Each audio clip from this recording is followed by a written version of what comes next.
Okay, welcome to the next session on commodity derivatives and risk management, and we will continue with our discussion on crude oil risk management. I'm sure you recall this particular slide in which we had discussed about futures contract specification at crude oil futures contract specification at CME, futures contract specification at MCX. We also spent a couple of minutes understanding the data which was published, which was given by the Multi Commodity Exchange India when the market was open, and we also discussed about the hedging policies of Indian Airlines in the last session, and I also discussed about the survey finding of undertaken by Marketers Energy Advisor with respect to airline fuel hedging and risk management policies of global major commercial airline companies. Now today we will be discussing different kinds of risk management strategies which are generally used by crude oil producers and crude oil refining companies. Now let's go to the today's agenda. Okay, I'll start this session by asking a question. Do you think the available inventory has some relationship with the contango and backwardation structure of a commodity? Okay, the answer to my question is, many times we have already discussed, whenever there is a abundant supply of a particular underlying commodity, that commodity tends to exhibit a contango market. And we have also discussed, in case of a backwardation market, or when underlying commodity has supply constraint or not available enough, then the market exhibits backwardation. So at this point of time, if you recall, this is the second graph which is there in front of you, that is WTI NYMEX crude oil futures contract, which traded on 22nd June 2016. If you can see, the near month contracts are lesser than the far month contracts. So this is a typical structure of a contango market, and the first picture which shows the US ending stock of crude oil, and this particular picture, this particular graph shows the availability of crude oil in I think 1,000 million barrels. It is a million barrels in as per the US IEA data, and I have converted into 1,000 million barrels. So if you can see, almost by June 2016, that is May 2016, it is at all-time high, and this picture shows up to January 2016, but actually it is gone up to May 2016. Now when we are juxtaposing both these pictures, so we can very well see that whenever there is a abundant supply of a particular underlying commodity market tends to exhibit contango. And with respect to this commodity availability in abundant and the commodity market exhibiting contango in USA, there are a lot of contango trade is happening. So what do we mean by contango trade? Let's go to the next slide to understand more about it. So the storage cost and contango trade is they have a very clear relationship. So what exactly this relationship indicates? That if the cost of crude oil, buying crude oil today and storing this crude oil for, let's say, 6 to 12 months and paying the lease rental for these 6 to 12 months, and pay also whatever other attendant fee is required to store this oil for 6 to 12 months, and all this cost of fund all this is less than the future price prevailing at this point of time, then many people would be interested to buy the crude oil or the underlying commodity in the spot market, lease it, go to a storage location, store this underlying commodity, and simultaneously enter into a short futures contract. So this is exactly what a contango trade is all about. So if you recall, in the earlier part of this lecture series, we did discuss about the difference between pricing and valuation of commodity forward contract, and in those sessions I did discuss about cash and carry, cost of carry model, and when the model deviates from the cost of carry relationship, you have cash and carry arbitrage or reverse cash and carry arbitrage. So this contango trade is nothing but a cash and carry arbitrage. So what exactly currently people are doing? So they are buying and selling the crude oil and storing it in storage locations. And in USA, as per the current information available, per barrel per month cost comes around 30 cents, and it has got maybe another 5 to 6 cents are required for pumping and insurance etc. cost. So all these costs, buying and storing and all attendant cost, if it is less than the prevailing futures price, then people will be undertaking contango trade. So how exactly this will happen? Let's take a numerical example to understand. So let's say the spot crude price is, let's say, per barrel is 46.90, and suppose per month storage and miscellaneous cost comes to, let's say, 40 cents, and let's say if so what should be the theoretical forward price? That is F0T. If you recall this symbol, that is forward price prevailing today for a maturity T, would be S0 spot price plus present value of all costs plus into e to the power RT. Let's say T is equal to 6 months, or let's say continuously compounded rate in USA, we take it as 1.15% per annum. So if it is 6 months, so let's say the present value of all costs, so this storage and so present value of all other costs, let's say it's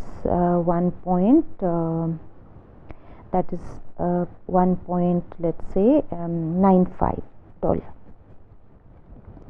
So what should be our F0T? F0T should be 46.90 plus 1.95 into e to the power, that is 1.15% into 1 by 2.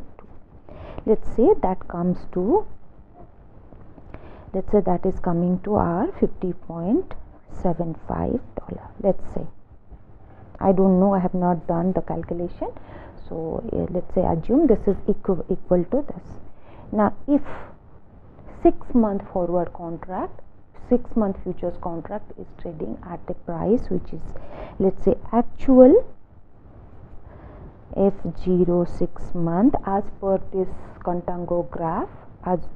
So suppose let's say it is quoting at $51.90.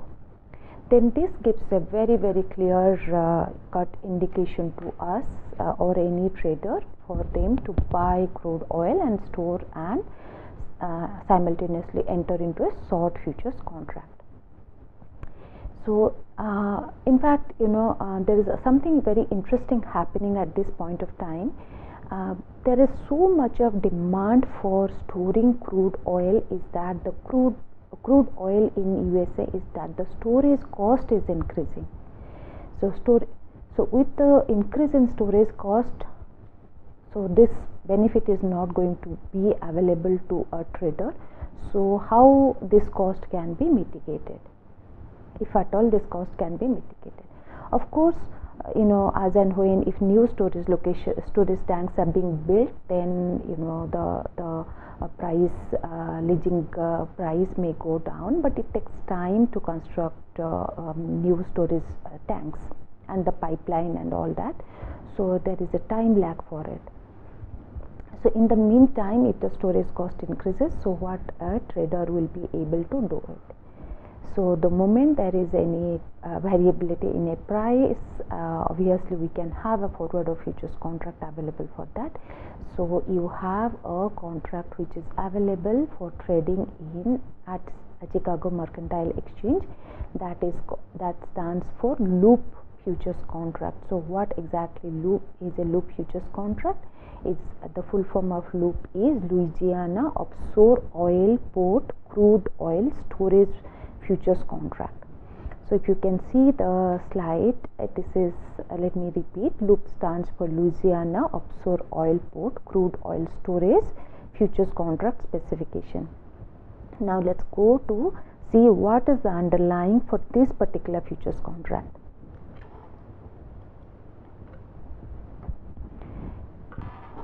Let me make it a little bigger. So this is traded at CME. Again, I have downloaded this contract specification from the CME website. The link is available.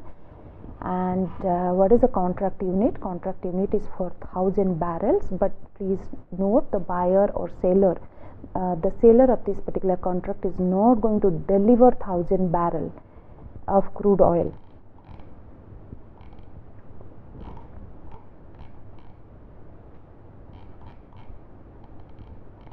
Sorry, this is the contract specification, loop crude oil storage futures contract specification. This is again downloaded from CME. So please see the contract unit is 1000 barrel, but 1000 barrel doesn't mean that the trader is going to deliver 1000 barrel. But what is the delivery? What is the underlying to be delivered? Please see the last row. The seller shall provide the buyer with capacity allocation contract, which allows for the legal right to store crude oil for a calendar month at Loop LLC storage facility in Louisiana. So by entering into this futures contract, the buyer will have the right to store 1000 barrels of crude oil. So now you have a contract which is available for mitigating crude oil price risk. You have a contract which is available for mitigating your storage rental risk, as well as if you have read in your financial derivative, there is a derivative contracts with respect to interest rate futures. So if you are anticipating that interest rate is going to go up, which specifically in the context of USA, we are almost every time whenever Mrs. Janet Yellen, who is the chairman of Federal Reserve Bank, she attends a meeting, the first and foremost question which is asked to her is that when the US interest rate is going to be hiked. So if US interest rate is hiked, then the profit from the Contango trade will go down. So if somebody is interested to mitigate that risk, that trader can also enter into a futures contract on interest rate. So more about what is a loop what is a loop contract that is available in this link called loop fact card. So this will be available, I can upload this one for you, or it will also be available at the CME. If you just give a search and call loop fact card, you will be able to download. So if you are more interested to know how this contract is used to mitigate the risk, you can spend some time.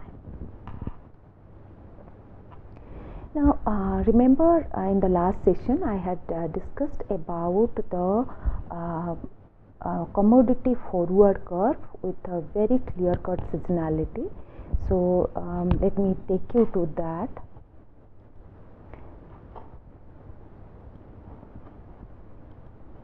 Yes, this is a commodity forward curve I am talking about. If you can see, this is a beautiful curve, very sequentially at a specific time interval the curve has gone up and it has come down, and this is a clear cut example of a commodity forward curve which is influenced by the seasonality. And we did discuss in the last session that in the summer months the gasoline price or petrol price increases substantially, and during winter months it goes down. Now my question to all of you is that is only seasonality is the only factor for such a such a substantial difference in summer month and winter month prices, or is there anything other than that? Okay, the answer to my question is there is another interesting factor which makes the price difference in the summer months and winter months with respect to gasoline prices in USA significantly different. So what is that reason? Let's go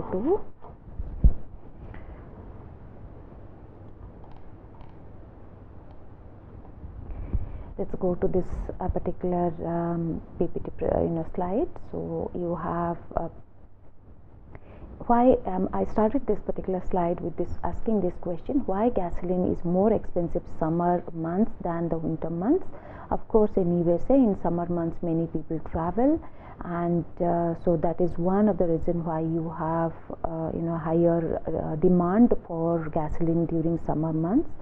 Also, another important and interesting factor is the quality of gasoline which is made available during summer months is of better quality, and people have to pay a higher price when they buy this kind of a quality petrol, and all filling stations are mandated to keep this better quality petrol in their filling station, so that whoever any traveler or whoever is buying or filling in their cars, they will be filling in with a better quality petrol. In fact, as you can see, as per the 1995 reformulated gasoline program, which was established in the year 1990 Clean Energy Act, this act requires the better quality of gasoline to be available during summer months to reduce pollution and smog, and reduce its impact on carbon emission, reduce the impact of carbon emission on ozone layer. Now let's go to the now let's start discussing about how exactly different hedging instruments have been used by crude oil production company and refining companies to mitigate their price risk. It's a little old survey, nevertheless both these surveys indicate how many companies are using what kind of instrument to mitigate the price risk. So if you can see swaps, both this survey indicates that commodity swaps, swaps contracts have been used by most of them, and followed by fixed price forward contracts. You have collars, you have futures, options, and volumetric production payments. So we have already discussed about futures and options quite a few times, so I'm not going to discuss much about it. So today I'm going to focus on swaps, fixed price contracts, collar and volumetric production payments. So let's go to swap. So what exactly is a swap? Swap is nothing but a okay, let me first explain the fixed price contract and then we'll go to the swap. So what exactly is a fixed price contract? Fixed price contract is a forward contract, nothing nothing more or less to it other than what we have discussed with respect to forward contract. So it's a bilateral contract and delivery of crude oil or refined product. So buyers and seller enter into a contract. So delivery schedule, quality, premium, price, everything is decided upon, and both parties abide by this their side of the bargain, and the buyers pay money and sellers deliver the crude oil or refined product. So whatever may be the agreement. Now let's go to swaps. So what exactly is a swap? In a swap contract, you have two parties which exchange a series of cash flow based on a notional quantity of crude oil or refined product, and one party pays a fixed price and other party pays a floating price. And what do we mean by the word notional quantity? Notional quantity means the price is exchanged based on this particular quantity. So this quantity is this notional quantity does not mean that the seller is going to deliver crude oil or refined product for this for this quantity. This quantity is only used for calculating the payment and receipt. Now let's take some examples. So now I'll take some examples to understand more about how swaps work. But at this point of time, I would like to say that swaps are nothing but series of forward contracts. So let's take how exactly this swap will work. So you have a refiner, this particular example, a refiner who is buying crude oil. The refiner's fear is that crude oil price is going to go up if the refiner does not do anything, and it is expecting crude oil price is going to go up for some time to come, and it requires to, if it does not do anything, it will end up buying or paying higher prices for its crude oil purchase. So how it will mitigate this risk? By entering into a series of forward contracts or swaps. Let's take this example. So in this example, the refiner enters into the crude swap contract with a counterparty. And what is the duration of the contract? Duration of the contract is for 3 years. Notional volume is 10,000 barrel, and based on this notional volume of 10,000 barrel, both this refiner and the counterparty is going to be making payment or receipt on every 2 months. And what is the amount of fixed price which is negotiated upon? That is your $89. So let's take this example, how it will work. Let's say you have you have your refiner here. Refiner fears price to go up, that is crude price to go up. So what it will do, it will enter into a contract with, so refiner will be entering into a contract with a counterparty. So it could be any, so you have a refiner who is entering into a counterparty. So a refiner will pay fixed $89 and refiner will receive floating rate.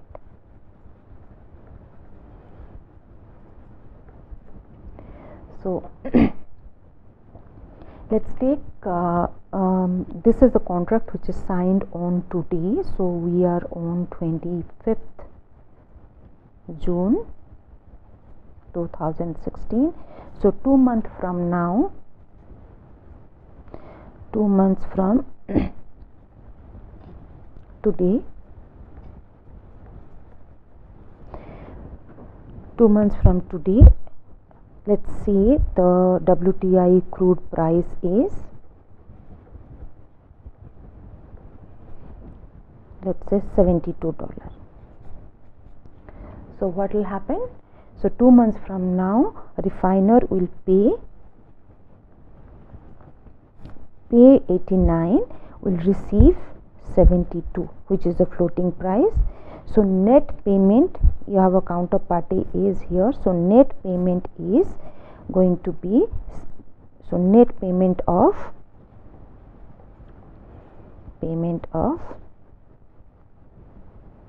$17 will be made by the refiner to the counterparty, and at the end of the 2 months, so $17 into 10,000, so 170,000 rupees, $170,000 will be paid by the refiner to the counterparty. And anyway, refiner is going to buy crude oil at $72 from the open market. However, he will be paying additional $70 in the to the counterparty. So his net payment is going to be 89 rupees. Let's take the other situation. Instead of 89, let's make it, instead of 72, let's make it, this price would be let's say $110. And the fear of the refiner comes to true. You know, he was anticipating crude oil price to go up, and it has gone up to $110. So in that case, refiner will be buying crude oil no more at 72 2 months from today.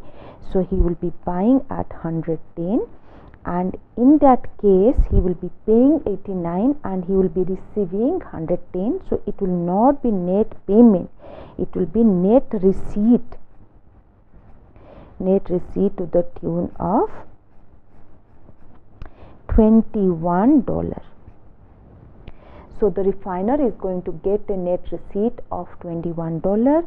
He will be buying crude oil from the spot market at a higher price, so $110 he will pay.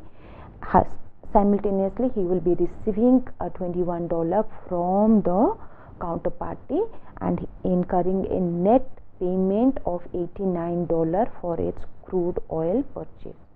So irrespective of what happens to the crude oil price during the coming 3 years, this party is going to pay on an average, this party is going to pay $89 for its crude oil purchase. So this kind, every 2 months, depending upon the prevailing spot price, WTI spot price, the payment, the party can be a net receiver of from the swap contract or net payer from the swap contract. Let's quickly, I'll give an example. So let's go to, this is a refiner, but what will happen to a crude oil producer?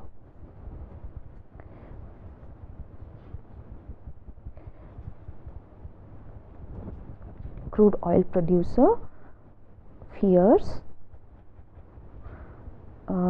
crude oil price decline. He is fearing crude oil price decline.